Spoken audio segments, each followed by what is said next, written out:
I presented everyone with a spreadsheet regarding the different numbers that we have received from the Milford School District.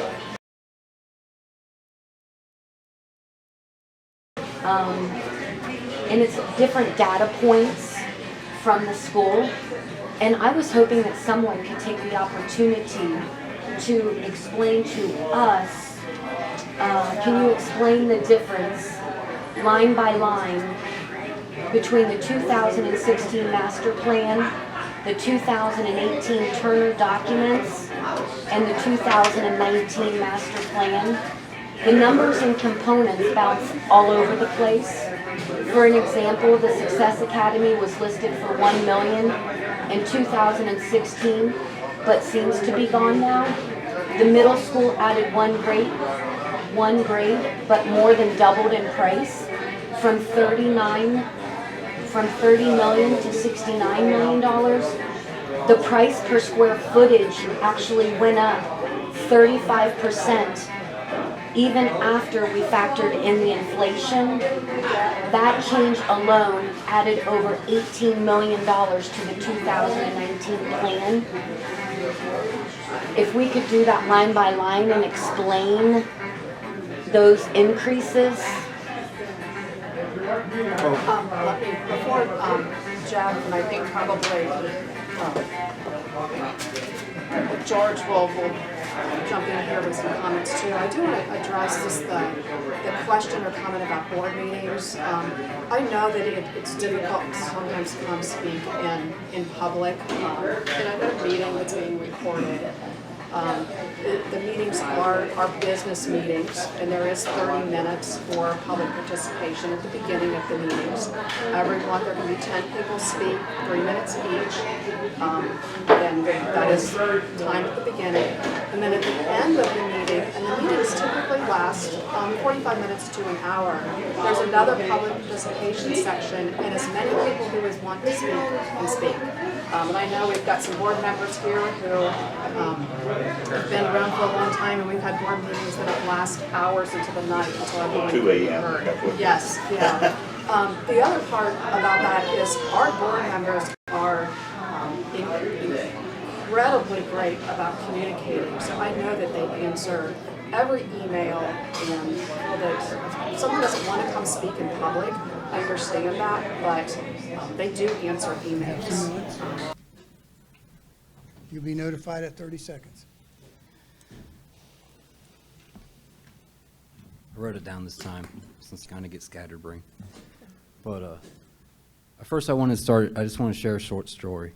When I was a kid, my dad was having a house built, and I asked my dad, while we're having the house built, why not buy a new couch and just add it to the loan? His reply to me was, why would I want to pay for a couch for the next 30 years when in 10 and 15 years it will be in the dump and unusable? So with that said, I believe every person grows up and learns different financial philosophies in life. So it is hard for me to accept that I would be paying for a roof, bleachers, or turf for the next 30-some years, and I lost my thought, for the next 30 years. I think the bigger issue is education. The district educates the young people well, but the challenge that it needs to address is educating the public on the funding challenges that the school districts face, even throughout the state of Ohio. House Bill 920, in my opinion, cripples the revenue of school districts throughout the state. The public needs to be taught about House Bill 920 so that small, modest operating levies and facilities funding can be passed on a regular basis, such as a half or $1 million biannually. Yesterday, I actually had a conversation with Brian and mentioned that to him, and I believe it was Madeira or Marymount. Marymount. He told me that Marymount has actually achieved this. Every 3 years, they pass 3 mills. I mean, consistently, correct? And I think that's actually quite an accomplishment. And I would assume that a lot has to do with, in part, of educating the public, especially how 920 affects the revenues of the school districts. Yesterday, I actually spoke with a couple of my neighbors about, they both don't have children. I spoke to them about the bond, and they both told me they're voting no. They're in two separate houses, too. They both know that the middle school needs replaced, but they're still against it because they don't want their taxes to go up. But after I talked to both of them and discussed House Bill 920, they were a lot softer on the whole issue. And I mean, they opened up about it. 30 seconds. I'm going to tell you that they both told me they're still voting no, unfortunately. But I think their sticking point is the same as mine, taking out a long loan on things that should really just be paid in cash. If the bond fails in May, I think exploring splitting the needs into two separate levies and with education about property taxes to the public and the community, this could lead to a passage and also lead to the ability to pass smaller, more frequent operating levies. 3 minutes. Can I get Okay. 30 more seconds? No, sir. 3 minutes is our rule. Thank you. Thank you. Regularly, and then I'll turn it over to Jeff. He'll go through the Really lines. quick on that note, Ms. Nancy, you do not video record the special meetings of the board in which the most important things seem to happen, such as the approval of the $98 million bond. We have looked for video recordings of that special meeting, and we cannot find those. Those are not available to us. I did pose this question Tuesday. Is there an audio recording that we could have? And why was there no video recording of that special meeting where you voted on Well, the special bond meeting, issues? my understanding was when we had the special meeting was because we were on a timeline to get papers filed in order to get the bond on the May ballot. Am I correct? Correct. And that was called, and there's nothing says we have to videotape any board meeting, number one. Okay, that's a courtesy we do because we want to get the information out to the public. But because that happened so quickly, we didn't have time to get with the people that do the videotaping. They have schedules too.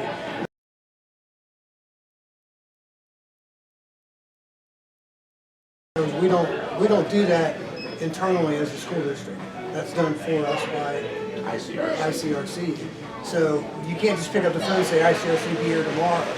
You know, when we found out that we weren't going to get any help from the state, we decided to go on our own. We had to put the meeting together right away to get our timing right to get. That's the reason that happened. How long does it take to get the, did you say the ICRC. how long did it take you, how long does it take to get them involved? How much notice do they need? You'd have to ask them, but it's not like the next day they're going to be there. That's what I'm How saying. long had the special meeting been planned? It happened within days. That's what I'm saying. Once Okay. we found out that we weren't going to get any help from the state, we moved forward. And the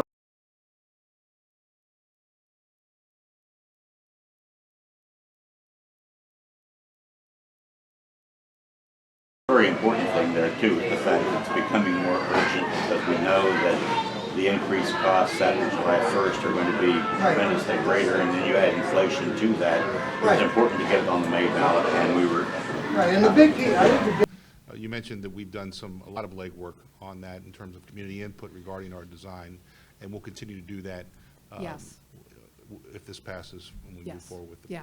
So the visioning process in 2016, there were about 80 members of the community who participated in several all-day visioning sessions where they really spent some time learning about the future of education and then what building design needs to look like.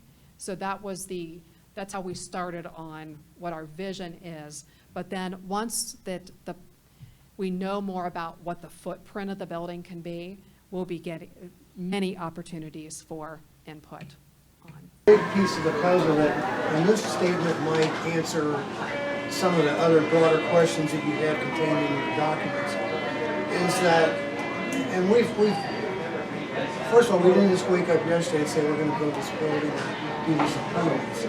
This has been an ongoing process. I'm having a hard time hearing you. We're all having a hard time hearing you over here. I apologize. This has been an ongoing process, not just within the past year, 2 years, or even 5 years. It's been going on since the master plan. But as this thing evolved and moved forward, and the state dropped off their support financially, and we knew what was going to happen in July with the changes, and we also knew where the market's going with prices on materials.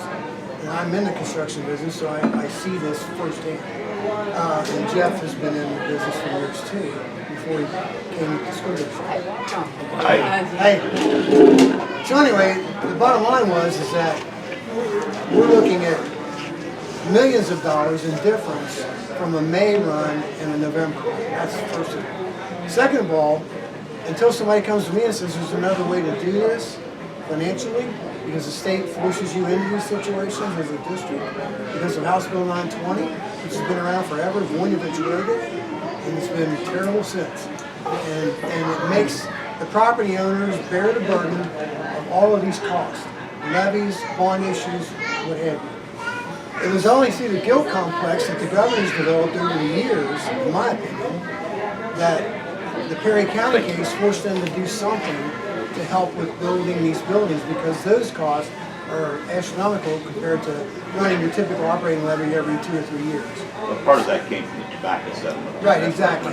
Which that ended up being almost nothing. So the state hasn't stepped up and done their job. The state of Ohio hasn't done their job, in my opinion, when it comes to financing any education. So then you got to decide as a community, like, okay, I'm living in Milford, my house value is this. I don't do something with the school district, my house value is going to go down. You can ask any realtor that in town. It's all, no realtor saying location, location, location. I mean, that's all you ever hear of. So to me, it's like, you can do like little Miami did and not do anything for 6, 7 years, and then you can go to 15 million or 20 million. I mean, it's like, and then then you're really in shock. So this under $5 million idea to get these things done that we're going to get done, and we still won't be 100% done. I want to make that clear. Part of the high school still won't be 100% done. But the other part of this is, if you've been through the junior high, I don't think anybody would argue in the entire district that the junior high is a disaster. It's an old Eisenhower building. Everybody came back from the war. Eisenhower went crazy because everybody started having baby boomers, okay? And they had to have a place to educate them, so they threw up all these prefab type buildings. That's a prefab type building if you really want to look at prefab. It's all panel section type building.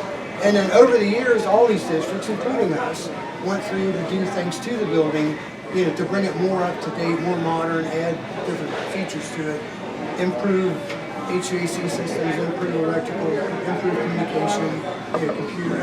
As things evolve, you try to evolve with it with the dollars you have. We tried to maintain about $1 million in the PI fund, or the improvement fund. A lot of times that helps, but it doesn't cure all those things. And so, you can only move so much money around within the system of the general fund. That's where the state has neglected every district in Ohio, in my opinion. And Perry County, 4 governors, all 4 of them should have been in jail as far as I'm concerned. Everybody in Ohio knows this is a problem. And the property owners are stuck with it. Much like we are when they pass the 18-cent gas tax that he's trying to get through now.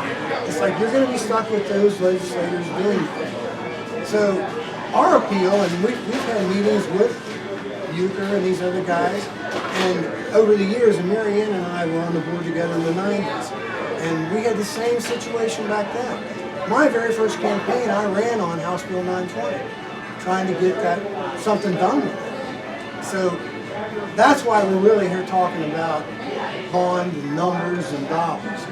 And I'll let Jeff go through his line by line, but I wanted to get that out there that people need to understand that it's what you want out of your district and the community you live in Ohio. No matter if it's Milford, Loveland, Turpin, no matter where it is, it's what you want. What do you want out of your district?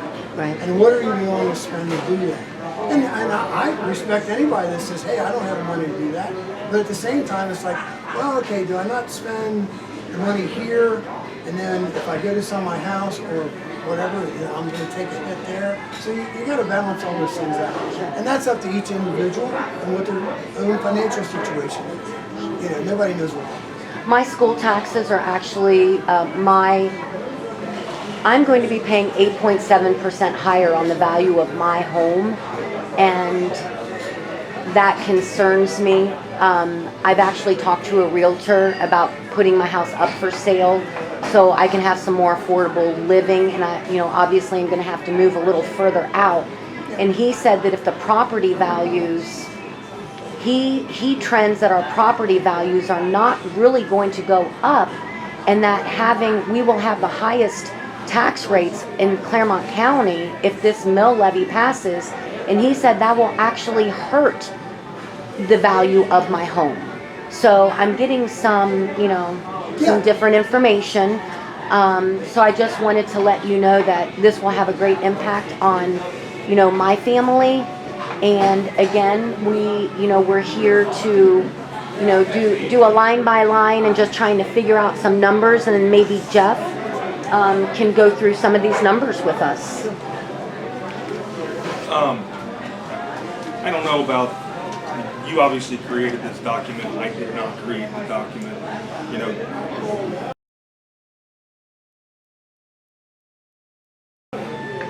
The plans, as plans typically do, we talked Tuesday about, master planning, and every step along the way, you always kind of take a step back and things grow, things change, different ideas, things change over time. In addition to obviously the inflation costs that we've talked about. These numbers do include the 5% inflation that you spoke to us. I think our biggest question comes to why is there such a difference in price per square footage from the 2016 master plan to the 2019 master plan? If you see, Jeff, can you just take I'm sorry. Can I just take a moment and show you?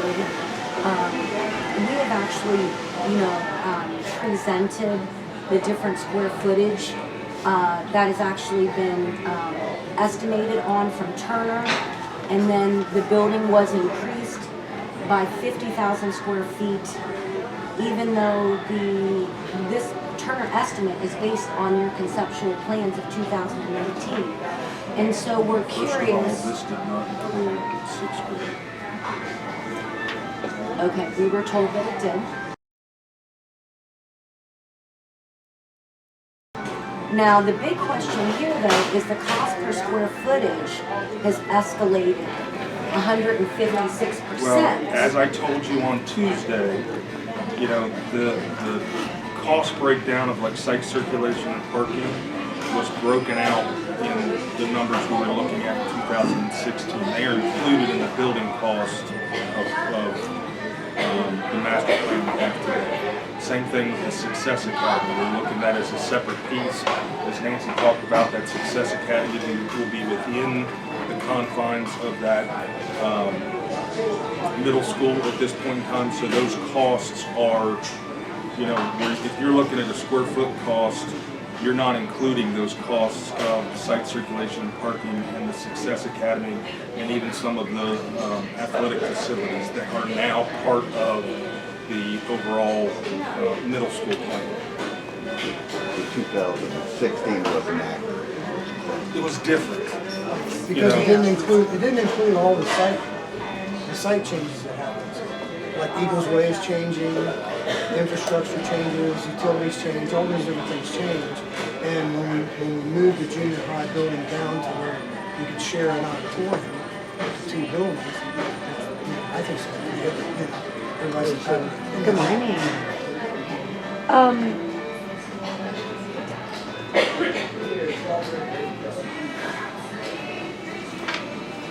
So in the 2019 master plan, can you tell us a little bit about the preschool?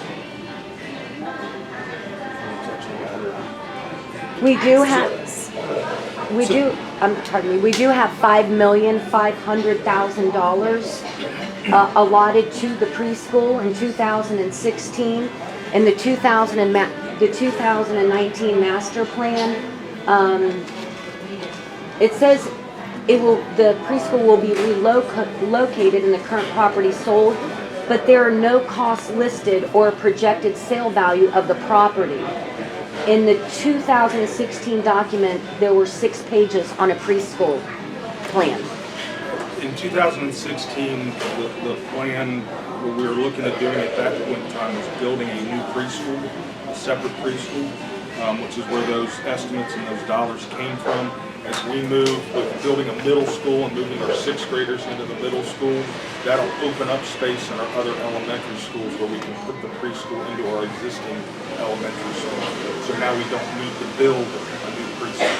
Which is a cost thing. Okay. Current preschool be torn down? It'll be sold. It'll be sold. Most likely torn down, but it will be sold. And where will, I mean, well, like South. I mean, we moved out of South last summer. We put it up for sale, and that may or may not get torn down based on Depends on who buys and what they Yeah. do with it. It'll disappear one way or another. Yeah, probably. I'm sorry, man. Hi, and what will happen to those funds that we realize from the sale? Will they be put towards this construction and bond, or what happens to that money? That would be up to Brian whether we can make a payment on the bond. You can buy bonds now. So you can do that, or you can also increase your PI fund to take care of other infrastructure. Your what fund? Permanent improvement. Or permanent improvement fund. Like I mentioned earlier, we usually try to keep like $1 million in that. If you blow up a boiler or something like that happens, you're looking at thousands of dollars. So basically, that money could be used to pay down the bond, yes, is the answer to your question for that. The second thing you could do is increase your PI fund. The third thing you could do is go back to the high school, and the things that weren't covered in this bond plan could also be done for an additional improvement to finish out the high school remodel plan. So there's 2 or 3 places that'll go to be put to use, is what I'm saying.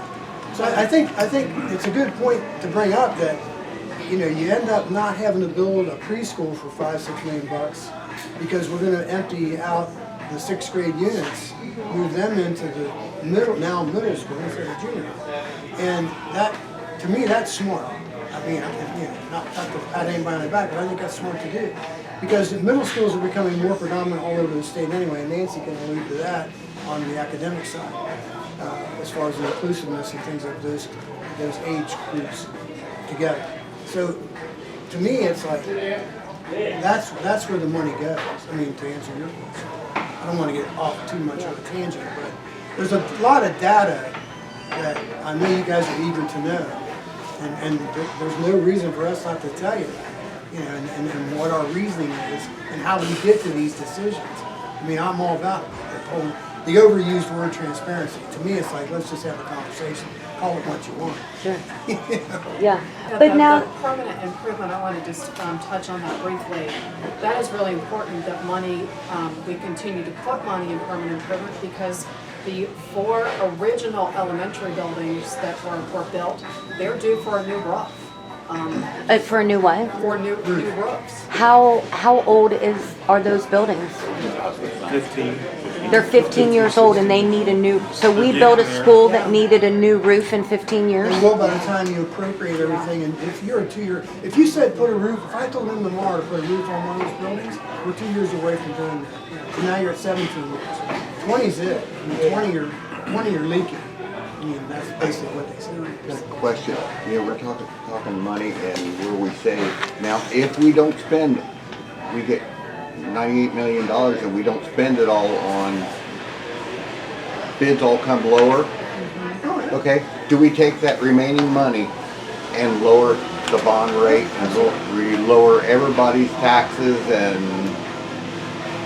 Well, the bond payback, I don't know how it affects the tax The side. bond itself, if we don't spend, if say all these things only come to 90 million, the other 8 million, that has to be used on some sort of construction. You can't use it for anything else.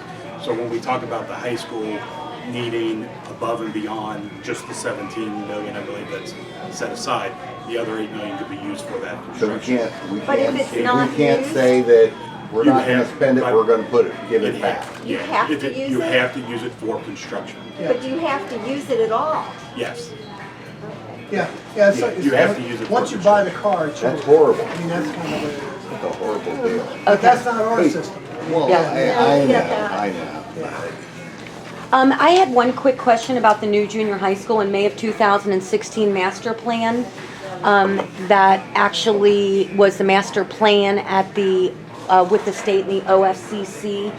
The Turner estimates came in for that school at $48,887,000. And then the January 2000 master plan, which was first shared to us in March, shows that the school has gone to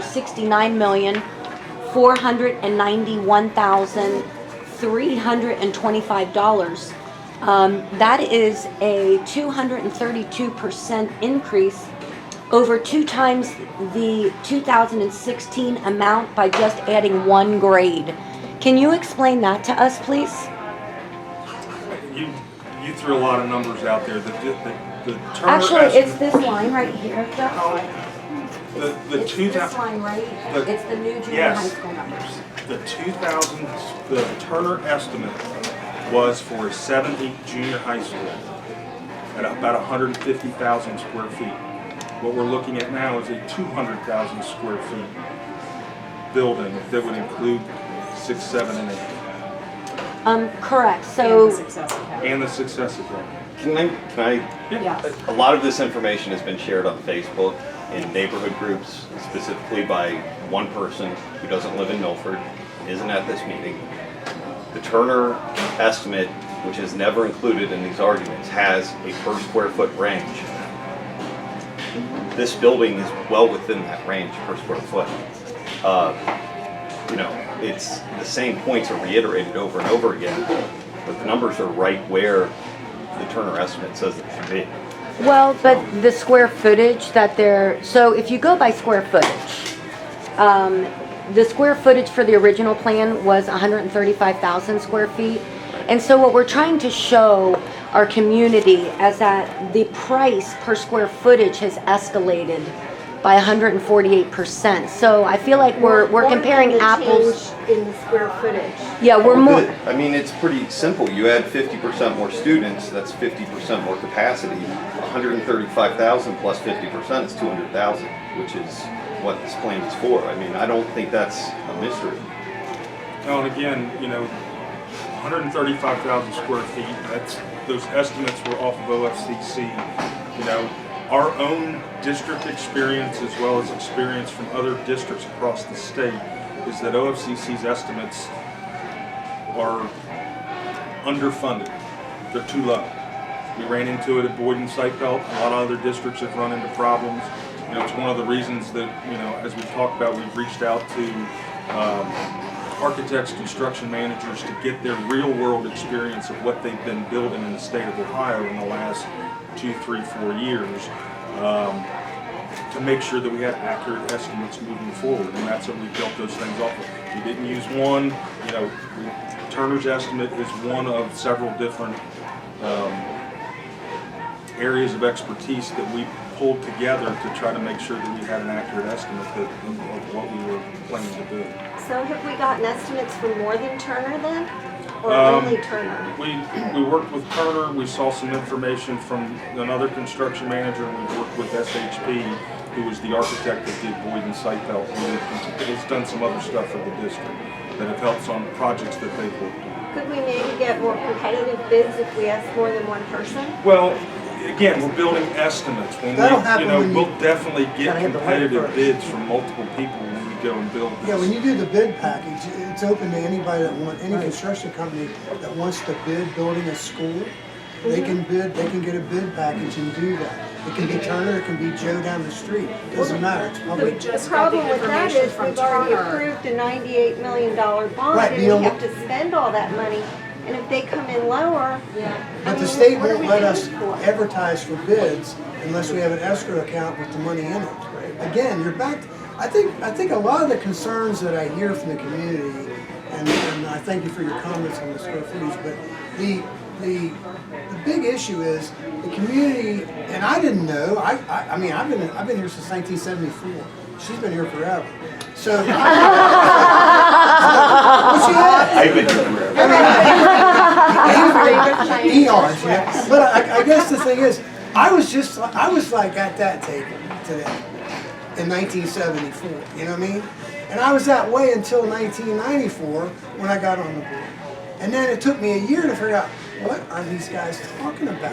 What do you mean you can't buy books because that money's got to stay in this appropriation? And all of a sudden you get into this thing and you find out how many tentacles there are to their financing. And then you find out what the state does. The other thing I want to say about the state is, show me a school in Ohio under the OFCC plan that didn't have at least $1 million or more in cost overruns.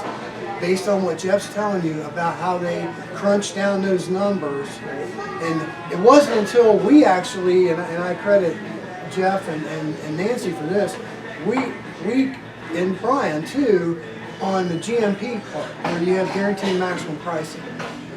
You wouldn't believe how much that tightens up a construction company when they know that they got to do this within a certain dollar amount. And that makes me feel good on both sides of it, because you know what? I know going in when I bid this as a construction company that this is what I'm going to get paid. I know the money's already in the bank in an escrow account. So I don't have to worry about chasing you down to get my money. Number two is I'm going to deliver what I said I'm going to do. So I'd be careful with my project managers that they don't overpromise. Okay, don't overpromise what you're going to build, and then I got to come back and say, well, I got a cost overrun, or I got to have a change order. Okay, I think if you look at any of the buildings in Ohio that OFCC has been involved in, you're going to find there's cost overruns. And I think one of the things we pride ourselves in is we have minimal change orders. Because one, I think you got a benefit here by Jeff's experience, my experience in the construction field. I think it's kind of unique to some boards in Ohio. I'm not saying there aren't others that do that, but I feel like, you know, we bring a lot to the table when it comes to watching the money. And you got to remember, I live here too. My taxes are $8,000 a year. I don't want them to go up. I'm like you. But at the same time, I don't want my district to go down either. So again, I'm stuck on that. Sure. My next question might be for Brian then, and I did ask this question on Tuesday. We are able to project our economy, so to speak. And so one of the questions that I asked on Tuesday was, it's on the next page. how much of the $98 million is going to go to interest over 37 years? And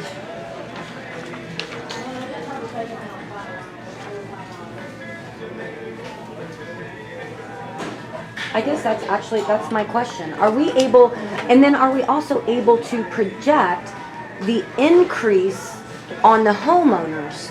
I know that mine is an 8.7% increase, and then the third part of that is, on Tuesday I asked you if you could project, you know, we do need money to operate the schools, so we will be voting on an operating levy in 2022, 2023, 2024. I've heard some different things. And can you project for us what percentage our taxes will go up, you know, based on our home value? You know, do you have any projections of what the operating levy is going to cost us on top of if we pass this bond issue for the 4.7 mil bond issue? To answer your first question about how much is interest, no, I can't do that. Because as I told you Tuesday, when you do a bond issue, when you sell those bonds in the open market, whatever the interest rate is there, it's not like your home and you're getting a fixed rate, 5% interest. It's when that day that you are going out to sell the bonds, it's whatever the market interest rate is at that time. So to project what the interest is, I can't tell you that. You know, we could have something happen tomorrow, the interest rates take a completely different turn than where they are today. You can't calculate that. Okay. It's not a fixed rate. As far as the operating, no, I can't give you any type of estimates. I give you the clear example. We do the 5-year projection. Today, the state is coming out with a new proposal from the budget that the wine has put out, as saying schools are going to be flatlined, but they're going to give you some money, but they're going to be ties to it. Then there's another proposal that just came out this week from two House representatives to change the complete state funding formula. So what we project, what we're going to get from the state today, could turn around and change in a year. And how that's going to change and affect the forecast could be one way or the other. It could be, hey, the money's gone, or hey, they're giving us a lot more money.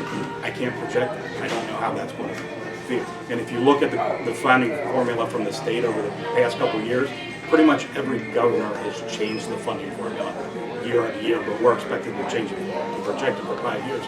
When they can't give us a steady formula. So to sit there and say what I'm going to need from the community in 5 years, I can't do it. But the next operating levy replaces the current one, correct? It's not an addition? It would be an addition. Oh, okay. So the operating levies are continuing operating, so there's no expiration date on it. However, with the operating levy, when you pass an operating levy, so say for example that you go out and you're gonna collect an additional $1 million, you can only collect $1 million no matter when it rolls. When George was talking about 920, that's what 920 did. Well, I don't think so the public understands that they It's really simple. What they did it to protect farmers. That land grab was happening for developers. And they would come in and they'd take a farm that was only paying, $1.50 an acre back in the 70s. I think 77 is when it went in, 76, 77. And so Voinovich is a big farm board, right? So he's trying to protect all the farmers, right? So he writes the bill and they pass it. Well, here's the problem. They pass it and whatever that dollar amount is generated by those millages is froze. So no matter what the economy does, no matter what interest rates do, no matter what the feds do, no matter what the state does, you only get that many dollars. And no matter how many kids move into the district. That's where So people lose it. when you have more people paying it, the Yeah. millage actually goes down. Right. And decreases. Right, so that's how that works. So if they would have not put in the freeze on the 920 part of the bill and let inflation follow that, you wouldn't be sitting here today talking about an operating levy at all. Okay, that's why a lot of districts, and I remember the first one was Wyoming, and then Goshen went to an income tax for their operating costs. Now that doesn't mean bond, that's just. We tried it And we twice. tried it, her, I, and Jim Ott, and Rick, and I think McCann was on at the time. And we tried to get an income tax to cover the operating, which we thought was fair because then everybody's kind of in the same pool. If you own property or not, you're going to pay the income tax. So that failed miserably. It was like 60-40. Twice. Yeah, twice. So we said, well, you might as well abandon that idea. Our community's culture is not ready for that. So we have to go back to what the state allows you to do, and that's the property tax. And I think when Goshen put theirs in, or since they have not had any operating. Right. And I will say this, we had a 3-year promise on the last operating levy, and I hear all these rumors like, oh, you're gonna have to have another operating levy the minute you move in. That's not true. The same group of people that are running what we're doing now are just gonna change their office, they're gonna change their classroom. There's not gonna be that many people added. And actually, construction today is more efficient, so actually, in some respects, the operating can go down. Exactly. So those are all the things that I think are the missing pieces in the community's mind. And it saddens me because it takes a lot of time and effort to dig up this information. And I appreciate you guys doing this because anything you can feed back to the community, as long as it's accurate, we're all about it. As I said, I mean, 'cause I was the same way. Exactly the same. I was very doubtful. To give you an aspect on House Bill 920, what this community voted at millage, we only collect 56% of what was actually voted. So what you think you're paying, you're not. So we're not getting. Yeah. You're paying, we're not getting. Right. There's collection default too. The auditor's office, we actually, at one time, and I think we hired them once to go after the audit. Well, you can hire a company that will go out and chase down people who don't pay their property taxes. Because the counties, they don't have the staff to do it. So they don't. So you see people saying you can buy this property for just paying the taxes. you know, like if you want to buy say a house is in default, it's foreclosed, and it's because it owes 10 grand in taxes, and then they have a sheriff's auction or whatever. But all those type of things, and nobody's paying taxes on that to the district once that shuts down, once that goes in default. So what you do is you chase the auditor, you say, hey, you got to get this collected. When he comes back, he says, well, I'm going to give you 56 cents on the dollar. You know, so now you're operating off of less than what you as a community, it's a disservice to us and the community because you agreed to let us have that money to run the system, to run the district, but yet the government entities are not doing their job to collect it. So we got and hired a private company, and we did this, I know, at least once in the 90s, to chase down people to pay their property taxes to the auditor. So then I think my next question kind of might tie into that is in 2016 you showed a plan going to property taxpayers for 70 million bond. Now you are asking for 98 million from property taxes, 40% more. What if the $70 million was all you could get? What would you prioritize in your plan? Yes, the junior high. The junior high is the first priority in this whole thing. And I think the next important element, a lot of people fluff this off. And I'm not a big artsy-craftsy guy, okay? I'm not into the music and stuff. I'm more of a sports guy, go hunting, all that kind of stuff. Yeah, you've heard all the board members talk that way. But the reality is, you need that. You really do need that. And so to me, you got an auditorium that's useless. You can't even put one class in the auditorium. Now, not to be wasteful, we're going to turn that into a media center. And it's basically library. Because the library is too small now for the population of high school, because it's original size. So, there's all these different things we do. Yeah. Well, I mean, the library, but technology's come a long way. Most kids don't even use the library. Well, it's a media center. It's not just, it's computers. Well, I know, but Yeah. I mean, they got it It's an all right online there in library. their lap. Yeah, it's So not what's like they have a cafeteria and they go in there and do it. They Yeah. use the space, is it used differently than it was 30 years ago? Yeah. Yes, it's Yes. definitely used differently, but those spaces are definitely used every day. Yeah. And again, the library we've got in the current high school is woefully, it's pathetic, quite honestly. The size, where it's located, everything else. So while they are used differently, they are still very much used. And even maybe used more than ever.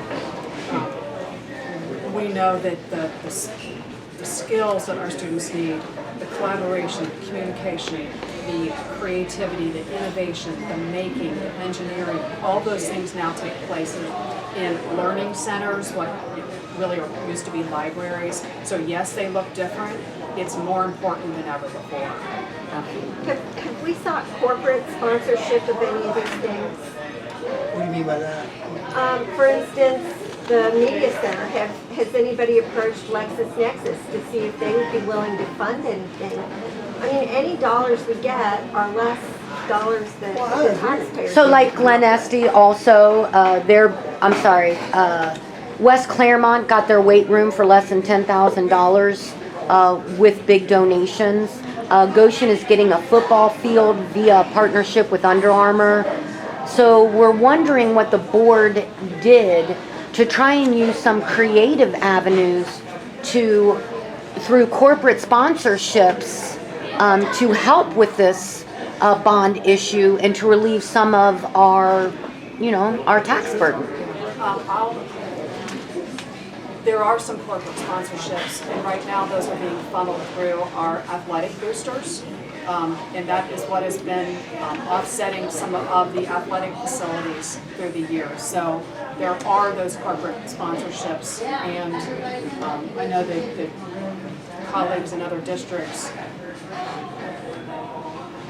some of those things are going through athletic organizations as well. And the boosters do a great job. They Yes, do a great absolutely. job. I mean, the stands are there now were boosters, the turfs boosters. I mean, there's a ton of stuff up there that's boosters. trust me. So I actually, mean, we had a number the other day. 2.3 million in 18 years. In 18 years, they've donated $2.3 million. I mean, Amazing. They do Some a of great that's, job. some I of mean, that's that's a lot of bake equity, sales, you know, I mean, yeah. you Sure. think about it, you know? But others is corporate sponsorships. Yeah. Yeah. Can I ask a question? There's so there's an effort to have people vote no in May, and then the idea is that somehow down the road, the cost of the bond would be in the future. Somehow the cost would have come down, and we would vote on it then, which to me kind of defies logic. But can you speak a little bit about the odds that somehow a bond in November or next May or next November would be less than the cost to replace the junior high now? The problem is that, you know, as you push it out, if we don't pass in May, whether it's next November or whenever it would be in the future, our costs are going to continue to go up. And, you know, the projects that we've got set aside beyond, you know, the middle school are projects that need to be done. Some of those things are going to come due sooner than others. And, you know, if we don't do them through the bond issue, they're going to come out of operating funds. If they come out of operating funds, that means our next operating levy is going to come due sooner and or be bigger because they need to be done. So, you know, you pay for it here, you pay for it here. You know, if you pay for it today, it's going to be cheaper than if you pay for it a year from now, 2 years from now, 6 months from now, whatever it may be. You know, the other thing about, you know, kind of pulling it all together and doing it as a part of a big project is you get a lot of efficiencies, competition becomes greater, so your costs go down. You know, yeah, I can understand it can be kind of sticker shock, but it literally, the efficiency of doing it together is a huge cost savings, as opposed to kind of be like buying a car one part at a time. It's going to cost you a whole lot more than going and buying that car that was put together on an assembly. Sure makes sense. Once you get, Actually, I help build cars, and I can tell you it's cheaper for me to build a car than for me to go out and buy a car. I know that sounds odd, but that is the truth. And if, You mentioned using operating funds, you know, to do this stuff. The advantage to using operating funds versus this is operating funds, you don't have to spend them all. We use the bond. We got to spend every last dime of it. It's just the point I'm bringing up. But actually, to your point, you're making a good point for both sides. And that is, because we're not using the bond to bolster the operating side, or we're not using the operating to bolster the bond side, then you don't suffer on either side. You get what you pay for on the bond side. You get bricks and mortar there for years. But on the operating side, you're always up against negotiations and salary increases and benefit increases, things like that. So the operating side is much more fluid than the bond side. So to me, I feel really good about voting for a bond. If let's just say we had two things on the table and both of them were 4.7 mil, and one was a bond, one was operating levy, I really like voting for bond issues because I know that's going to be there for 30 to 50 years. You know, the operating money is going to be spent in 4 years, and so going to be back for more operating money. Now, to that point, we're going to be hitting almost 10 years. That's never been done in this district. You can back as far as you want to go. Never been done in this district that we've gotten 10 years out of the levy. And we've grown. It's not like 10 years ago, we weren't at the same population levels in these buildings. How did the state funding affect our last operating levy? Did we receive state funds for our last operating levy to make it last longer? No, you get the same amount from the state per student, right? No matter what. They really don't care what you do in your community, to be honest with you. They really don't. It's what you want. Like I said earlier, it's really what do you want out of your district? What do you want it to look like, be like? What offerings you want to have? I mean, we're 27th in the state academically. There's 814 high schools. Where did you get that number from? Because I actually... U.S. News and World Report. Yeah. So I looked it up and I came up with something different. So I'm going to go back and double check. check it out. Sure, absolutely, absolutely.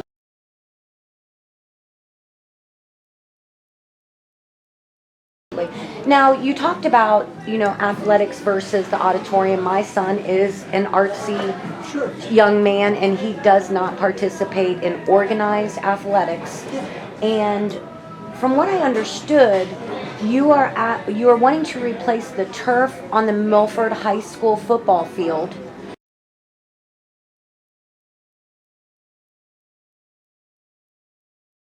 And that's a no? No. Okay, we saw that. No, the turf on let's go through that real quick. The turf on the high school football field, paid for by loan to the boosters and all that. All that was done by the boosters. All right, so that'll age out at 10 to 12 years of life. And it has to be replaced. Where it's like carpet in your house. It wears out. So we're at the midpoint of that. So the philosophy now is to go ahead and do the soccer field. Here's why. We rent out those fields, rain or shine. So when you get your little league in your community that can't play their football game Sunday because of the risk is too high, or the soccer game, they won't play when it's real money because of falls and stuff. And anytime that happens, it shuts down their whole schedule. It moves people around in the community. They got to go somewhere else. They don't play that weekend. They got makeup games on Thursday. The guy usually plays golf, so now he's got to get those kids games. I mean, you get all these fields. I coached for 17 years. I know what it is. So they use those fields. So you turf the other field, you rent it too. And we've got a demand for field rental. So, and then you take the field rental money, right? You bank it, and then when the carpet wears out, you take the field rental money and you replace the carpet. That was a big issue we had, and I'll mention what the fellow board member had, of why would we do this and why would we rent this, and is that going to be enough money to fix it? It's going to be enough money to fix it, to replace the turf. So that is a perpetual replacement that's always going to be there, from this point forward. Can I add something about the turf thing real quick? So just, this is a reality. My son plays youth lacrosse. Milford has a fast-growing youth lacrosse program. Every family pays $250 a year for their kids to play youth lacrosse. They have 0 games in Milford. None of those fees go to Milford. They go to Mason and Sycamore to use their turf fields because lacrosse is a rain or shine sport, and Milford doesn't have a field to play on. So that's real lost revenue to Milford because there's nowhere to have it. Right, supply and demand. Like I said, our home games are on Milford. We've got more Mason's people wanting to turf rent a field than we have field to rent. So if you said we were going to take the funds from the money that we make off of returfing the soccer fields and the lacrosse fields, is that the same I don't know if field? there is no lacrosse field, but they can use any field. Oh, okay. Yeah, it's multiple. And you said that money actually pays for the turf that comes in. That replaces it in 10, 12 years. No, you Okay, collect so rent then, for 10 or 12 correct. years. Now So, you got- but now we're including that in the bond issue. No, we're including the turf. Correct, so Because- okay, let me just. Okay. So I thought that I just heard you say that the money that we generate from putting new turf onto the field Right. goes into a fund that will replace that turf in 10 to 12 years. On that field. Yeah, the rental. You're thinking we've got, you have 2 fields. The soccer field. So is there turf on that field now? No. So you That gotta pay answered the my initial, question. you gotta So pay we the, pay and like I say, the the boosters first bought the time. first one. We pay for the first time out of the bond, right? No, the No. boosters paid for the first one. Boosters pay On the soccer field. Oh, yes. Soccer field. Who paid for the You soccer? will pay for it. There's no Be turf part there of the yet. bond. Right, Okay. but that would come out of the bond, right? Right, that would come out of this And bond. then would And the that's a- rental, I'm sorry. and then would the rentals or fees Right. collected be enough to pay to redo the fields in 10 to 12 years? Yes, that's Okay. what I'm saying to you. It's a perpetual, it's a perpetual piece of property once you do this the first time.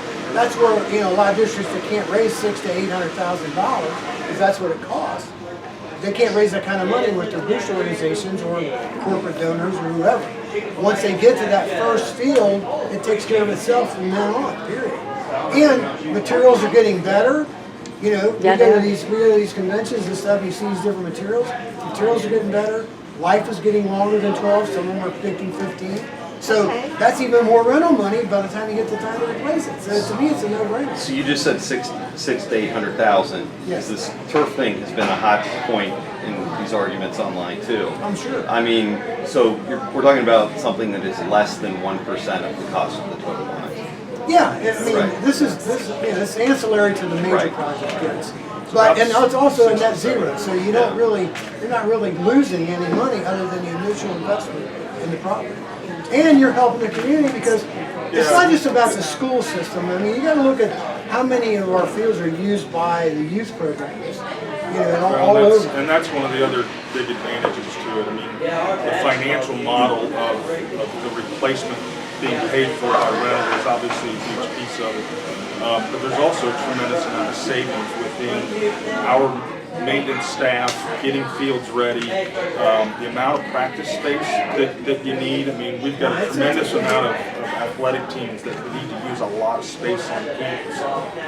You know, one of the things with redoing the site circulation and everything on that campus is going to remove some of the practice space that we currently have. So by having a turf field, you can practice on it a lot more. We don't practice on that soccer field very often. We do sometimes, but because you put a ton of use on it, you're going to tear up that grass, and now you're going to have an unsafe surface to be able to play your games and everything else. So by putting turf on it, it allows a lot more use on that field than what you would have. When you go to a soccer game, you see the refs walking the field for the game. They're not just walking around for exercise. They're looking at the condition of the field. When you go to a turf field, the ref gets out of his car, drinks the coffee, and starts the game. Do you have the? It's like, it's that simple because he knows it's already there. You know. Do you have the turf projections in writing that we could see? Or I'm sorry, the revenue generated by others using the turf field. Do you have that in writing? Could we see your projections of how much you will make off of that turf? The BAC did a business model, what was that, 8 years ago, I think, when they were originally looking at it, but I'd have to dig it up. Did you say 8 years ago they did a projection of what that would do? That was before we put the turf down. We do research before we do something a lot of times. Oh. Just kidding. I mean, you know. Yeah. I just wondered if there was a current projection because you're saying that it will pay for itself over the course, and I was wondering if you had a more current. It's somewhat based on experience in the football stadium. Yes, yeah. You can use that as a model. Yeah. Well, the more self-sustaining facilities are, the I better. can hear you. I said the more self-sustaining facilities are, the better off we are as taxpayers. Plus, the other thing you gotta remember too is we're in total violation of ADA when it comes to the stands. Now, the new stands they're compliant, but the stands we have to replace are not compliant ADA. You know what ADA is, right? I mean, so- Plus the fact they're just wearing down. And they're wearing down and the nuts and bolts and all that, okay, that's fine. But, you know, the problem with that is somebody could come in from the building department in the county and tag that stadium and say you can't use it. So what are you gonna do with your home crowd? Gonna be standing on a track watching the football game? I mean, it's just, you know, some of the things that could happen if you don't do things ahead of time. And so that's why that's in there. So everything that you see in these pieces of this puzzle have been vetted hundreds of times, not just a couple. And I just think I want to get that message out to anybody that wants to hear it. It's like, we don't just dream this up because, oh, that sounds nice. Let's build an auditorium. Well, why would you do that? You know, I'm the same way. Why do you want to do that? So we're talking about meeting compliance in today's market with the stands. From what I understand, the only 2019 changes in standards that Mr. Raid gave us is a storm shelter. Why would we not, so we're worried about the bleachers compliance, and we're trying to quicken things up so we don't have to build a storm shelter for the school. And so, you know, I guess I'm trying to make a comparison to, we're trying to meet compliance with bleachers, but we're trying to start a construction project that will not meet compliance in the future for having a storm shelter. So if the state is going to mandate and require this, isn't this a safety issue? And can you guarantee that if the levy passes in May that we won't need to have a storm shelter? And also, where did you get the $2.8 million price for a storm shelter? So I'm trying to, you know, it's compliance issues, bleachers versus storm shelters. The storm shelter requirements, again, I think the comparison that I've been given by other people within the industry who've been dealing with this across the state is it's like trying to swat a mosquito with a bazooka. It's overkill. It's overreach. You know, the buildings, the current building code, our current buildings are safe. Our students are safe. So our buildings are safer than a storm shelter? No, that's not I what he said said. our buildings and our students are safe in our current buildings. They are built to current code. This building will be built to current code. If the bond issue passes in May, the code requiring storm shelter requirements is not in effect. So we would not have to put those storm shelter requirements, essentially requiring every occupant of the building to be housed for, it's 24 or 48 hours, I forget what it is, self-sustaining. It adds restrooms, it adds electrical, HVAC requirements, the plumbing. So, you know, the answer is that, you know, our students and our buildings are safe, and they will continue to be so. There's no requirement to go back and add them in existing buildings. Quite honestly, I think the storm shelter requirement is it's overkill, and it's crazy what they're wanting and expecting schools to have to do. More importantly, what you just said would answer 50% of your questions. The word mandate. Unfunded mandates. Okay, the unfunded part is what puts it back on our backs here in the community and on the school. So you got an unfunded $2.8 million mandate that nobody in their right mind agrees isn't overkill. And you can talk to other operations managers in other districts. They're going to tell you the same thing Jeff tells you. It's a complete overkill. Where did you find the $2.8 million charge for that storm shelter? Talking mostly with SHP, looking at, you know, some of the buildings that they've looked at Already across done. the state. You know, they're still trying to get a bit of a handle on exactly what that looks like. Some of it depends on the type of building you build. But they told me that it's running, what did he say, 3 to 5%? 3 to 5% of the cost of the building is a premium for that. And I think I picked 4% just to kind of split it down the middle. It's not relevant to what we're doing here today, because it has not been mandated, so. Whatever's discuss there, it? whatever's there at the time we grandfathered in is the whole idea. And there's, Okay. it's just like Milford, Maine. It was never in compliance. No. As old as it was, it fell out of compliance in 1960. You know what I'm saying? So, but they couldn't make us do anything because it was already grandfathered forward. And it's the same thing here. We get out, to me, it's like, okay, look, you want to save $7-8 million, you get in under the line. Yeah. Okay? Because you're going to have cost increase strictly from all the different codes that are going to change, and you're also going to have your material costs. And I sent some projections over that I got from my suppliers on just copper and steel and things like that, because we were having a big discussion about those costs going up. I mean, my steel conduit is up 10 or 12% from August, last August. So I'm all about percentages, numbers, just like you are. Sure. And I appreciate all that, but I can tell you, they're projecting a 5% differential by the time they break ground to build this, which is 18 months away at the soonest. When you say 2 years, 18 months, 18 months. I can't tell you what it's going to be.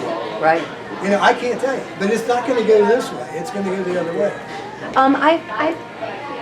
There was one question that I just thought of that I don't feel like was answered earlier. The special meeting where this bond issue was voted on, I did receive the minutes. Yeah. I can't. Actually, I think Brian, you sent me the minutes.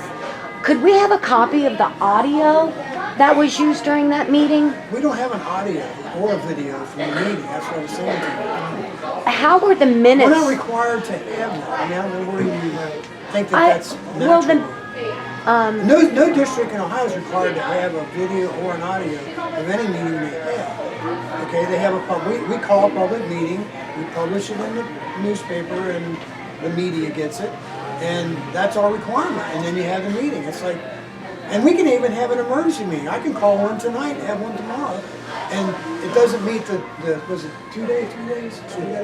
2 days. It doesn't meet the 2-day requirement, but I'm still allowed to do it. I only ask questions the community's asking, and I am Oh, no, slightly I know, but I wanna naive make sure you in get the right- asking. I want to make sure you get the right data. Absolutely, It's that's not- why I'm here. It's not adversarial that I'm saying we don't have to record them. Sure. I'm saying that, you know, Mary Ann, I came from the days when they weren't. So there You were know. 3 pages of minutes that were taken during that special meeting. how did that person come up with 3 pages of minutes if there wasn't an audio recording? They were there. They were there. Okay. Yeah. Okay. Yeah, it's just like all of our committees have someone taking notes, you know. Okay. The building and grounds. Just a question Yeah, our community yeah, no, wanted me no, to ask, no, so, and you know. they're open to public. I mean, these meetings, these committee meetings, not all, but The special the meetings, security's not, but the rest of them are open to public. So you can come and sit and listen. It's not a participative exchange, but you can sit and listen to what we're talking about. Because there's no cloak and dagger magic anyway. sure. When you have a special meeting that's kind of put together at the, you know, like, because, you know, you did take the time to explain to us why you had the special meeting. Sure. Do you send out some kind of public notice where we can participate in a special meeting? Well, you can attend. You can't attend, participate. How do we know about that meeting? It comes out in what we send to the They put on the website website and they're sent to email. Okay. Sent to the yeah. papers. Okay. Yeah, it's posted. Okay. You have to post it by law. Okay. Yeah, but a Sure. special meeting is different, and also an emergency meeting. Like if we had some disaster happen in the district, we're not going to wait 2 days to sit down and talk about it. We're going to address it immediately. Yeah. And that's There when would you still have. be a notice that went out. Yes, exactly. Is there a notice for special meetings? Yes. Yes. Okay. Every meeting is required to be. Yeah. Okay. And he's, yeah. So And that is then, on the board's website then? okay. And then they go out to like the newspapers, all the press. But if it's a really short lead time, the newspapers might not. That's right. And that would only be an emergency. Yeah. That would be. It would still go out. And they can. You'd still be on the notified that it website, happened, but so it'd we be could see it. post-meeting Yes. because it'd be an emergency. So that was sent out in one of the group emails? The special meetings was sent out in the group emails that you send to our district? I'd have to No, look back but and see. special meetings Yeah, are official news releases. And they usually are on Facebook too. They don't come out as an email. The media, not emails. Because I do receive a lot of emails from the Milford schools. And so I was curious if I missed something because I did not see a special meeting. I think that if I would have Email to known. a group would be a select group, so you're not making it available to the general public. Yeah, it has to be media. It's gotta be an avenue that makes it available to everybody in the district. Because someone would have had to opt in to receive the email, Exactly. right? So Yeah, it's exactly you're correct. only getting it to the people who opted in, which doesn't meet the standard. Opt in where? To receiving an email. To receiving an email. From who? From the school district. Oh, I've opted in. Yeah, Right. but there are people that don't. No. Okay, yeah. I There was might be just, some of the people that answer these questions, they didn't opt in, they don't know. I guess I was just asking if there was an email sent out with me opting in because I did not see that email. No, that would be a But media. that's not. Especially. That's not how they're required to give notice. That's not how they're It has required to be- give notice. It has to be to the general public and not to any specific group. We can't pick out somebody just to tell them we're having this meeting. We gotta tell the entire public. That's why you put it on the That's why you put it website. on the media. Okay, okay. So we just need to really be adamant about checking that website every day. Well, it's Or the okay. You general. don't Okay, miss sure. anything. If we don't want to miss anything. Yeah. Okay, sure. Can I ask you a question about the junior high? So, I've heard you say, even if it's passed in May, we're talking like 18 months, 2 years for groundbreaking. I think I saw a board member post that we're looking at like 2022, 2023 to open. The goal right now, the schedule will be to open up the middle school in the fall of '22. So, if it fails in May, November probably pushes that back a year. Yep. Any further delays push it back. What are the most like catastrophic risks or threats with that building that could drain the operational funds? What's out there that if it's not passed, I mean, what's the biggest threat with that building into the district's finances? My answer to that would be invest in trailer business. The, We can see a lot more. Invest in the trailer business, he said. the building's. We already got it's a- trailers now. It's a safe building. It's not falling down. It's been outdated. We've had maintenance issues. One of the biggest challenges, last year we put $300,000 into the roof. Which again, is it perfect? No, it was a patch job. We didn't replace the roof. we kind of put a coating over the top of it, if you will. It's gotten a lot better. We still have some leaks. You know, we've got some challenges with the HVAC system in that building. Just having conversations with Dr. Dunn, our principal, about when the teachers are allowed to open the windows and not open the windows and things like that.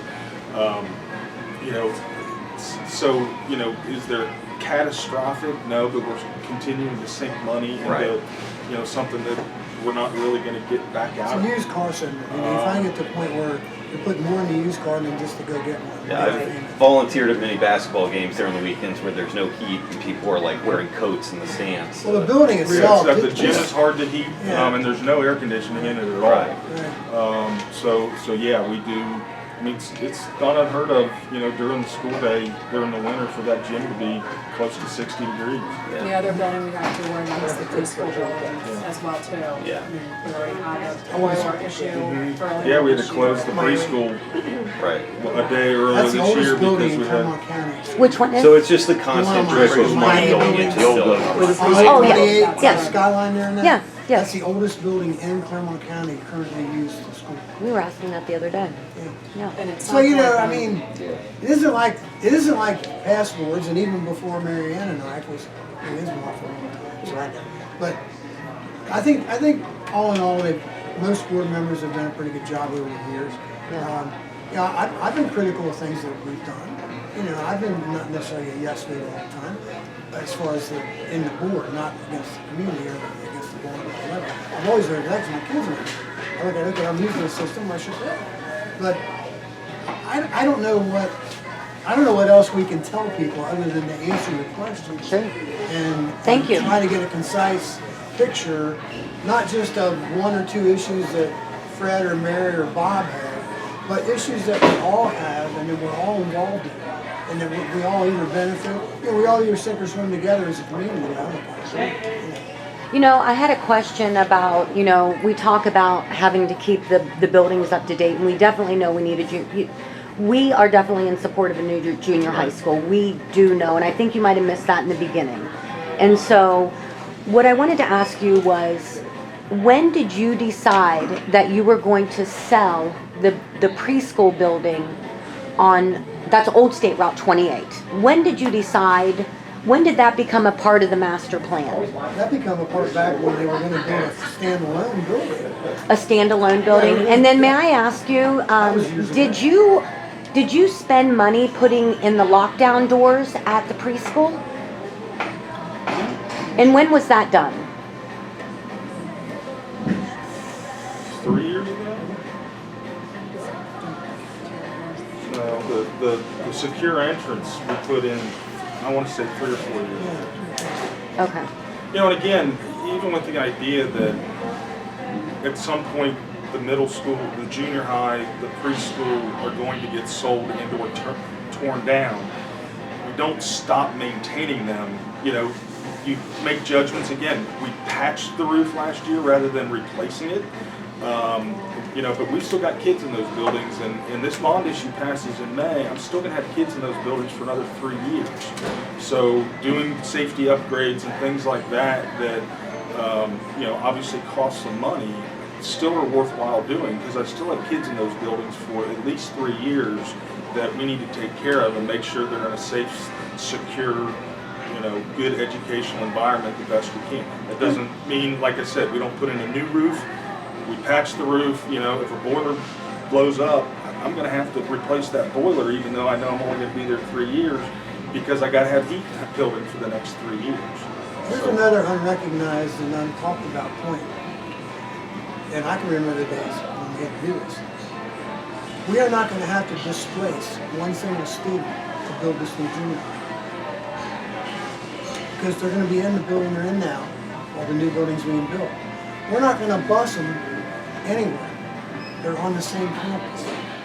So you don't have transportation costs, rental costs of another district's building or facilities. And we've done that. And it's expensive, trust me.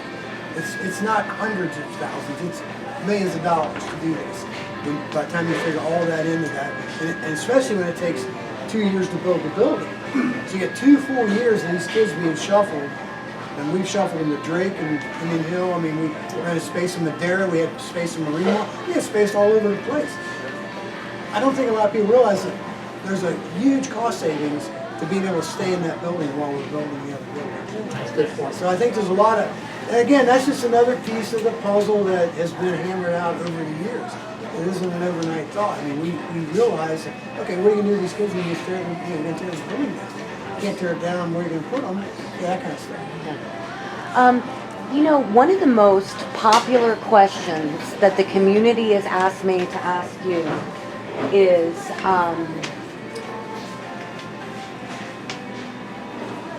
okay, so let's just say, for instance, that we pass this bond issue for the special election in May. And then we have an operational levy that we're facing that we have no projections on what that could possibly cost us. And then that transpires in 2022.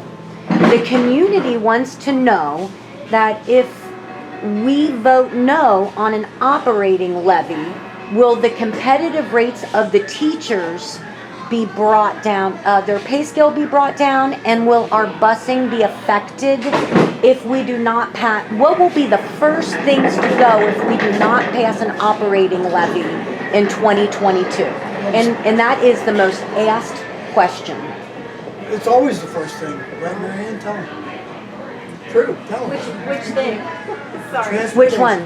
Transportation. Because you don't have Before to that, pass though, 90 it also puts a lock, if you will, on salaries, because there's not gonna be, you know, that's gonna be affected, and it's not gonna be positive. I think the answer is when you come into a budget crunch, which is essentially what that, would entail. I was here in 2012 when we didn't pass an operating levy, and then it passed in 13. And we looked at a lot of different things. We look at, where can we, we always look at where can we cut costs, but people got laid off, people lost their jobs. A lot of those positions haven't come back to this day. I think what we do, and I don't want to speak for the board or the entire administration, but we try to look at where can we least impact our students' educational experience. I'm not saying that it doesn't impact. Obviously, if you don't have the money, you have to make cuts.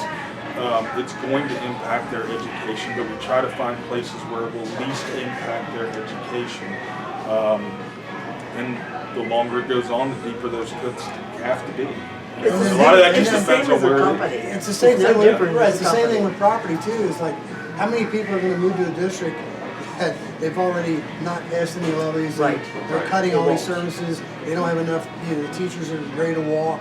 I mean, you got all these different things going on. You're not going to move there. You couldn't sell your house. You couldn't sell your house for half the cost. I've tried to sell a house in Little Miami. Yeah, that's 5 years ago. That's my favorite It was a example nightmare. because I think that was the first time I ever seen a district go to like 15 mills. Yeah, It's it like, was are you awful. kidding? And then they had to pass it. I mean, they had no choice. Right. And retention rate, we have such high quality staff.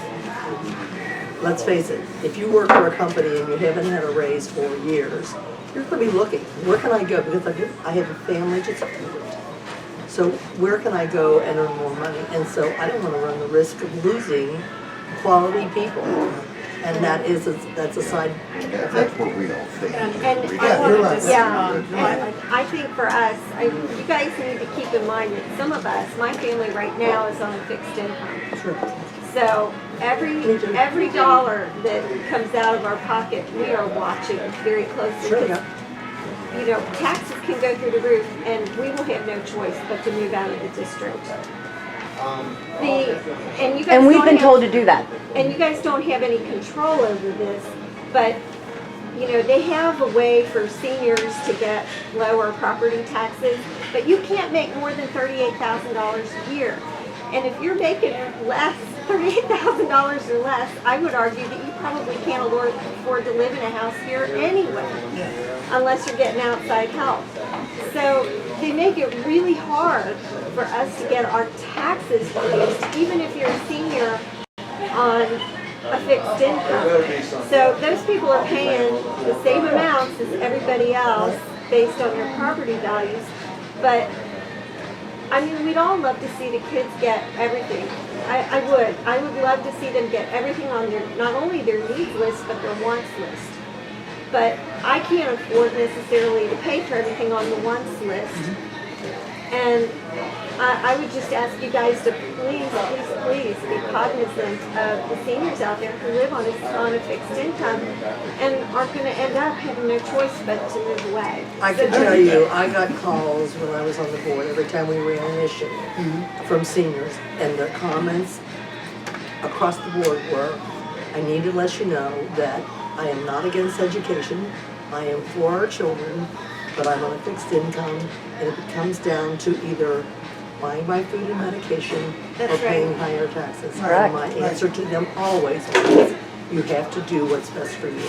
And I totally understand. Right, and I can tell you this, and Mary Ann will testify to these statements. We spent, I don't know how many times, going to senior homes, Sim Villa, all that, her and I together, to talk to seniors when we put these issues on before. And make them understand, we understand their situation. Sure. Okay, but we have to explain our situation on how it's financed. And it's, we're both handcuffed in this, together. Absolutely. You've got your situation, which, I appreciate, I'm gonna be there someday, she's already there. I'm It's over like, here. he's, yeah. I'm gonna call George Yeah. and ask him if he can write me a check for the increase. Yeah, exactly. Help me out. So you know what I'm saying? So it's like, we're all in this together, and this is the cards we've been dealt by the state. And I think a lot of the frustration is exercised at the local level, which is great, because that's where your vote counts the most. Every local election is where your vote counts the most, not the national. And it also is where the most impact is on you and your family, and your style of living. One thing I've found though, in talking to a lot of people, a lot of seniors in this regard, a lot of people tend to overestimate what the bondage is going to cost them, because they think that their property is worth this much money in terms of what they think they can sell it for. But if you look at your tax bill, the actual appraised value for tax purposes is usually substantially less than what most people are estimating their house could sell for. Yeah. So it's not going, most people I know see are tremendously overestimating what the increase is going to cost them. Right. So my home, To talking about the teacher salary for a minute, because I don't want this to get lost in here. And as I shared on Tuesday, I was a teacher for 24 years, now my 37th year in education, so I feel I have a tremendous long-term perspective. And I was a teacher for a very long time in this district. One is we have one of the highest retention rates in all of Southwest Ohio for our teachers. Part of that, we pay them fairly. We also believe we treat people really well here. Whenever there's an email that goes out to all the staff, it's always an older family. We consider ourselves a large family. Teachers are trusted and they're treated like professionals. We love them. I still consider myself that I'll always be a teacher longer than I will ever be an administrator, because I'm planning on 48 years. I was here during those times as a teacher where there was some financial struggles in the district, and there were not increases in overall salary. But the way a teacher's salary schedule is set, there are still what's called step increases. So for every year of experience, your pay goes up a little bit. So it's not as if there's nothing for a teacher during those years. They're still getting. There's a limit in terms of yes, they're still getting some increases. And we believe we're investing in the right people, and hopefully we never get to that point again. But if we do, we also believe when you're treating people well and fairly, and it's a family, that sometimes people will hang on for some of the tough times, knowing that the better times are around the corner. But I wanted to get down and know about the step increases. That is part of how a teacher contract salary schedule is negotiated. Plus, when you get that situation, other districts know it, and they start recruiting their good teachers. And so they siphon off the pros, right? That's what we do. When we see an electrical company or somebody struggling, it's like, hey, you want to come work for us.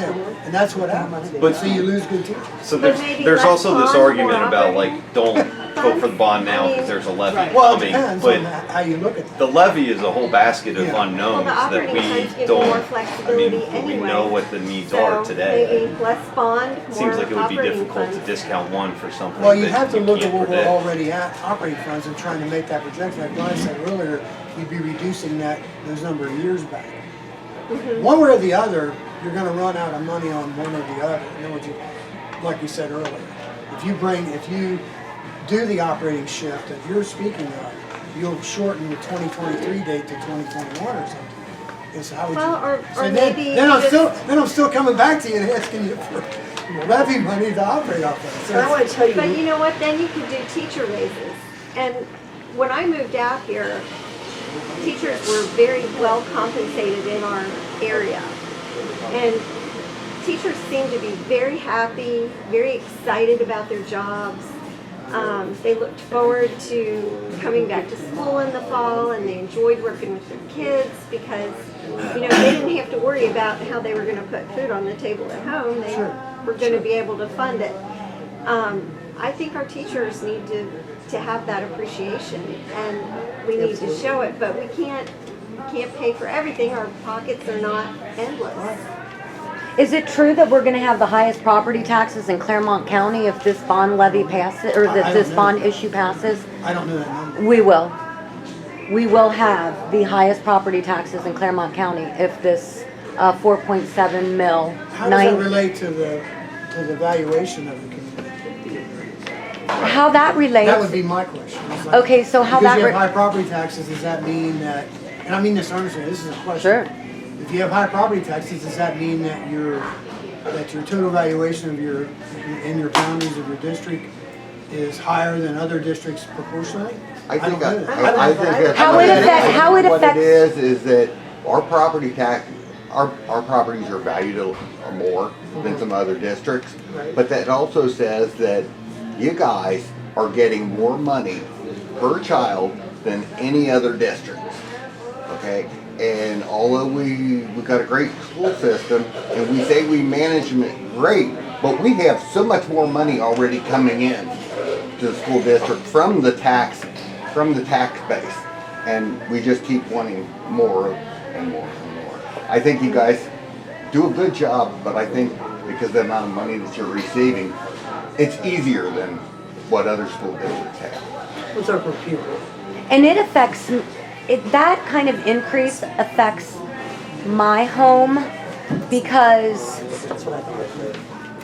I'm sorry. So as I stated before, it really affects my home because the auditor's office said that my home is valued at $200,000. And I've had a real estate agent come look at my home, and she's also said that I could get between $190,000 and $200,000 for my home.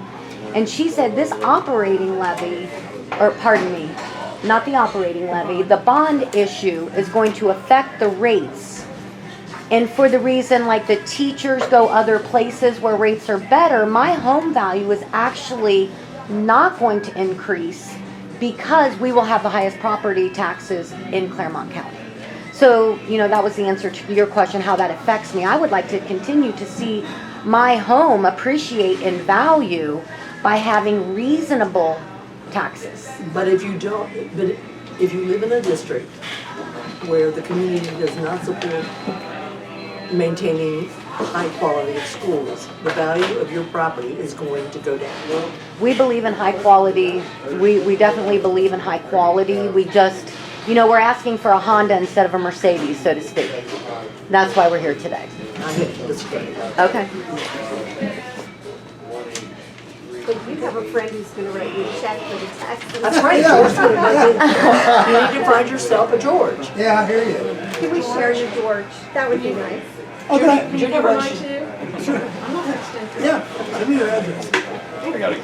All right, thank you. Hey, thanks for Thank coming. you. Thank you for coming. Thank you. Judy, you had some questions about the FCC deal down in Old Milford, and you actually, I believe, reached out to Mr. Yockey. And when I read that email, I didn't see where he really addressed how the FCC came into play and how that affects our school district and our tax dollars. Yeah, I did. That's why I had said that would be my question today is, how does that, I don't understand what we got and what they got. And, I mean, people are saying we're losing $37 million over this deal. And it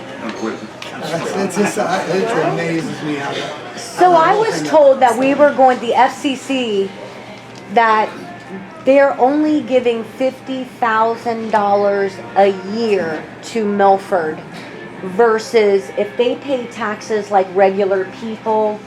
It's not them paying it, it's owned by a public entity. Let's It's owned by a public entity, and the tax will be zero. I'd really love to clear this up. And Brian, I want you to interrupt me with numbers or whatever if you would. Here's the deal. You can either take the 50,000 or zero. What? Which would you do? Where do you get to zero? The zero is they're a public entity, it's owned by Port Authority, they don't pay taxes. None. To the school district. Zero. Yeah, that. And what FCC If a did, business comes in, doesn't they matter. don't pay any They taxes. own that property. That land, that It's actually property is publicly not owned. owned It's by publicly FC owned. Cincinnati. And their FCC agreement, is with- and their publicly agreement with owned? FCC. No, FCC doesn't That's- own it. that's Port between- Authority owns. Port Authority It's a owns. public entity. Correct. So That's a public the entity. property itself, there's no property tax on that property. FCC came in and said, we know this is gonna impact your district, $35,000 right now with the 5 ball fields that were down there, 4 ball fields. And that's all we were getting was like 35 grand. That's what we were getting. Yeah, we before. were getting. So that goes away, you go to zero. But because we want to be good neighbors and facilitate this FCC deal, we're going to give you $50,000. Or you could say no to that, and we'll just tell the Port Authority, and it'll be zero. Were there other communities, did the FCC Yeah, approach how other many people know communities that? first? They were, How many people know they were that? looking at Batavia before they were here, I think. Yeah.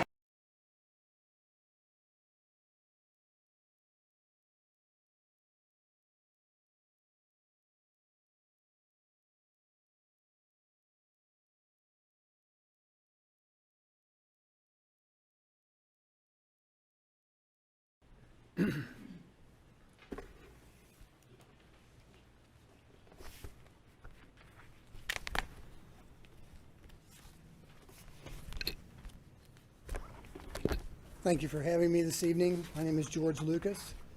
I'm the current president of the Milford Board of Education. Because we can't speak individually as a board representing the board, I have gotten permission from the balance of the members to present this evening. I wanted to clarify that. I'm here this evening as president of Milford Exempted Village School Board, speaking on behalf of the board as a whole. The Milford Exempted Village School District has reached agreement with FC Cincinnati to accept certain terms of compensation. We find the agreement both fair and equitable, both in terms of dollars and other supporting gratuitous FC contributions to our students and residents of the district and community. Be it known by all concerned parties, the Milford Exempted Village School District is very well embedded and supported by our community. The Board of Education is elected to provide oversight and stewardship of tax dollars and make policy decisions in the best interest of the students and community. The board understands long-term vision of various progressive development in our district, which we consider this to be. We also maintain cooperative lines of communication with all residents, City of Milford, Miami Township, and Claremont County officials. When any development, especially the size and economic impact, presents opportunities to enhance our community, it is our duty as a board to support that project.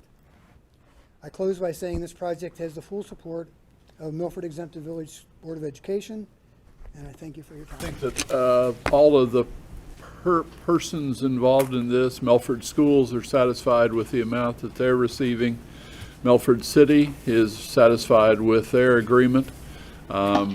We've gotten letters from law enforcement, fire, and EMS service departments all saying that there are no increased things that they will have to do in order to make this agreement move forward. So with that in mind, any other discussion?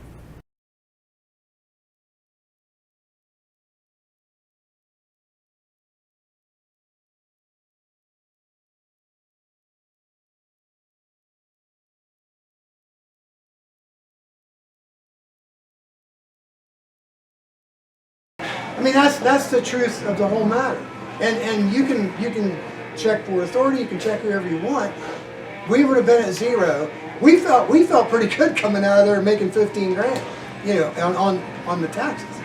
And that will hold, and they get a 10-year review. 20, I believe. No, there's a 10-year, FCC gets a chance to renegotiate different parts of their contract in a 10-year review. And it depends on what the Port Authority wants to do at that point. They'll actually have the option, I believe I heard, to buy the property at 10 years, if they wish. Isn't that what they said?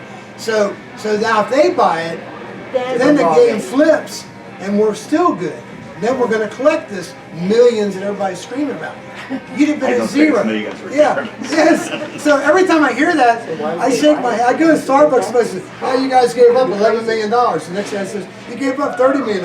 This thing keeps getting more and more. I'm giving up. I'm like, "You don't really realize what happened." I said, "We went to zero and got 50." I'm like, "Come on."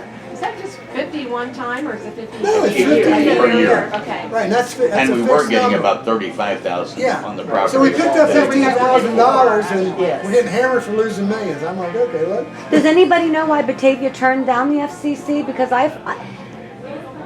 just from the community speaking to me, I heard that Milford was not the first place the FCC wanted to come, and that we were 4th or 5th on the list.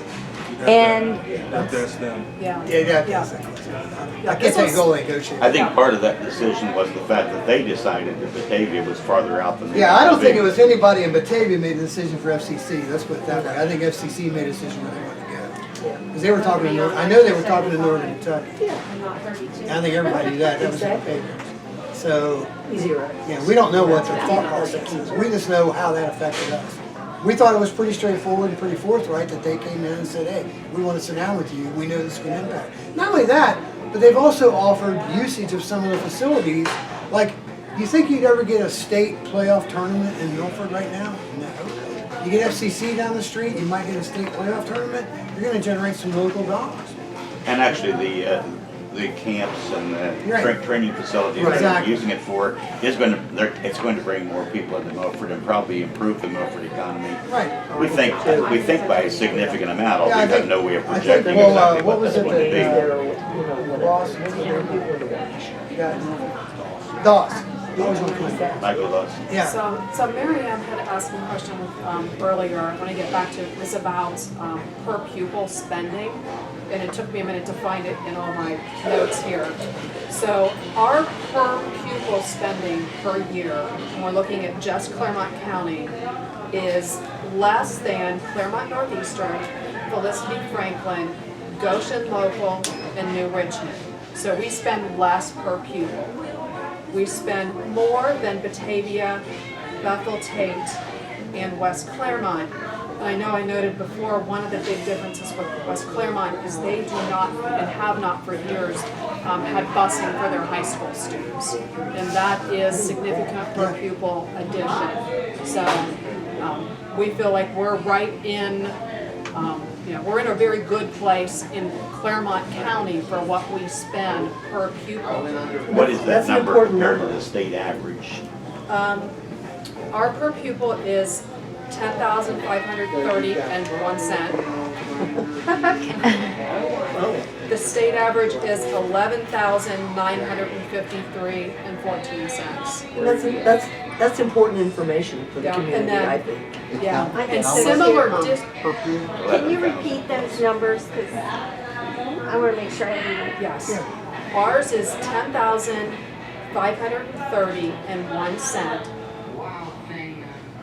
The statewide is $11,953.14.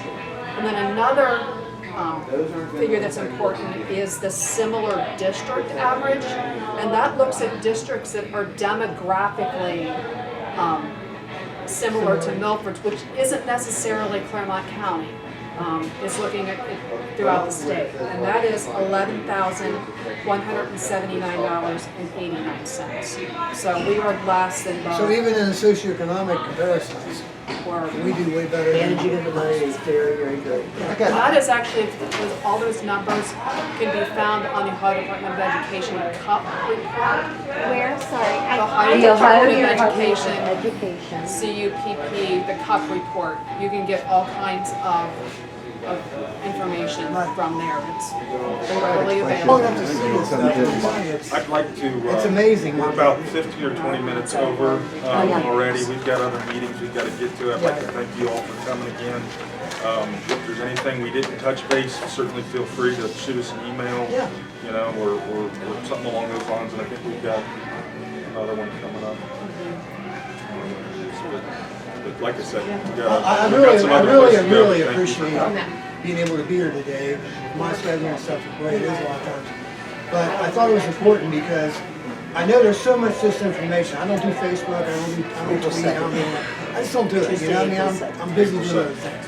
And if I want to know something, I pick up the phone, call somebody. I'm the old fashioned, you know. I do too. You know, you want to know, you call. I do too. You know, Yes. now I do text because my whole company does, and I got millennials that work there, right? But I really appreciate you guys Thank you. taking the time to do Thanks this. for coming. And I Thank appreciate you. if you can get the information out there and anybody's got questions, get back. Encourage the people that contact you, if they can't come to a meeting like this, pick up the phone and call. There's no intimidation, because you're not looking somebody in the face, and believe me. And these guys are- I'm